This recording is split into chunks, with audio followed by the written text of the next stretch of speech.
मैं मोहम्मद सलीमुल्लाह और आप देख रहे हैं एपी स्टार न्यूज। इस वक्त मैं सिसवा विधानसभा में मौजूद हूं। यूजीसी को लेकर के पूरे भारत में हंगामा मचा हुआ है और बवाल मचा हुआ है। आज हम उन्हीं सब चीजों को जानने के लिए यहां पहुंचे हैं।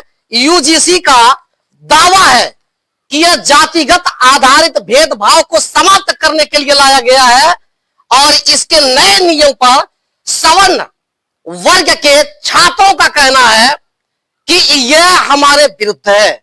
इसी के बारे में हम जानेंगे। सिसवा ब्लॉक के ब्लॉक प्रमुख प्रतिनिधि धीरेन्द्र प्रताप सिंह और धीरू सिंह जी हमारे साथ मौजूद हैं। यह अपने परिचय का मोहताज नहीं है। बार के सांसद और केंद्रीय वित्त राज्य मंत्री के बढ़ते हुए कदमों में रफ्तार डालने का कार्य इन्होंने किया है और ऊंची परवाज में नया पंख डालने का कार्य इन्होंने किया है। आज हमारे साथ यह मौजूद है और इनसे अच्छा, इनसे बेहतर कोई और जानकारी नहीं दे सकता, इसलिए कि बीजेपी के यह वरिष्ठ नेता है। आज हमारे साथ मौजूद है। तो भैया सबसे पहले आपका मेरे चैनल पे स्वागत है जी। बहुत बहुत धन्यवाद। तो यूजीसी को लेकर के पूरे भारत में एक हंगामा मचा हुआ है और बवाल मचा हुआ है। सवर्ण समाज के जो छात्र हैं यह कह रहे हैं कि हमारे विरुद्ध है। आप इसको कैसे देखते हैं? देखिए, अभी मैं आपकी बात सुन रहा था। अभी आपने कहा कि भेदभाव समाप्त करने के लिए ये अध्यादेश लाया गया है। तो भेदभाव अगर हो तो समाप्त तो होना ही चाहिए, इसका तो मैं भी समर्थन करूंगा। कहीं भी अगर कोई दबा कुचला हो तो उसको उठाने का काम या उसको बचाने का काम, उसकी सहायता करने का काम सवर्ण समाज को ही नहीं, सभी समाज में जो लोग भी रहते हैं सबका दायित्व है। और जहाँ तक मेरा मानना है, मैं भी समाज को देखता हूँ। तो अब जैसे आपने अध्यादेश के विषय में आपने पूछा है, तो अब आपको तो मालूम ही अध्यादेश है क्या, पूरा देश जान रहा है अध्यादेश क्या है, इसमें ये कैसे आया है। जानना चाहते हैं कि जैसे यह विरोध हो रहा है, सवर्ण वर्ग के जो छात्र हैं यह कह रहे हैं कि यह हमारे विरुद्ध है जी। और जबकि यूजीसी का यह दावा है कि यह जातिगत भेदभाव को समाप्त करने के लिए लाया गया है। तो इसमें कौन सही है और कौन गलत है? अध्यादेश की बात है तो आप अवगत हैं इसके विषय में कि जो अध्यादेश है उसमें जो भी विश्वविद्यालय, जो भी संस्थाएं हैं, निजी संस्थाएं भी उसमें जो यूजीसी द्वारा जो संचालित होती है, जो कमेटी बनेगी उस कमेटी में ओबीसी, अनुसूचित और महिलाएं, इनका प्रतिनिधित्व रहेगा। सामान्य वर्ग के जो लोग हैं उसमें भी महिलाओं को हटा दिया जाए तो केवल सामान्य वर्ग के छात्रों का जहां तक बात है, उनकी बात रखने वाला वहां पे कोई नहीं रहेगा। तो मेरा ये इसमें मानना है कि देखिए, परिवार है, भारतीय जनता पार्टी हमारा परिवार है, मैं उसका सदस्य और मेरी आत्मा है उसमें।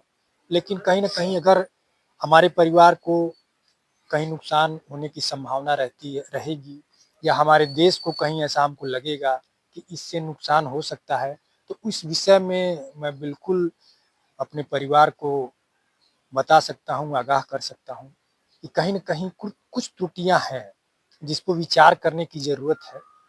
सामान्य वर्ग के जो छात्र हैं उनका इसमें ये कहना है कि अगर हमारे ऊपर कोई गलत आरोप लगता है, जैसे अगर आरोप लगता है तो सही है, कहीं कोई भेदभाव होता है, किसी भी तरह की जातिगत टिप्पणी होती है तो बिल्कुल उस पे सजा होनी चाहिए।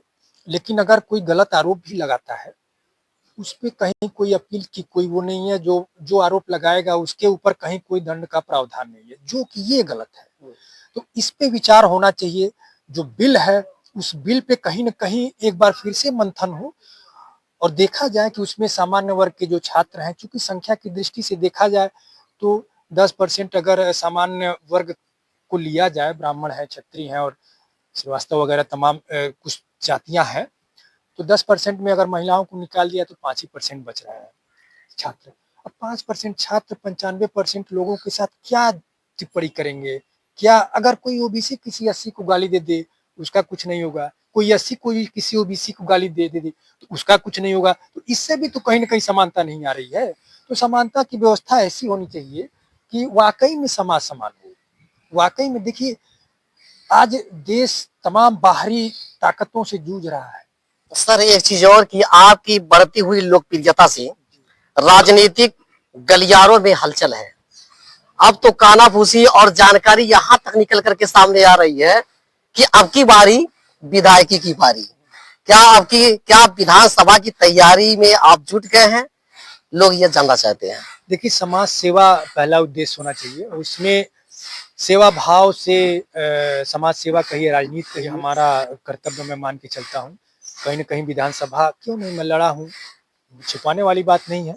और आगे अगर पार्टी, जिस पार्टी में मैं हूँ, वो पार्टी चाहेगी कि मैं प्रतिनिधित्व करूँ तो मैं करूँगा, बिल्कुल करूँगा।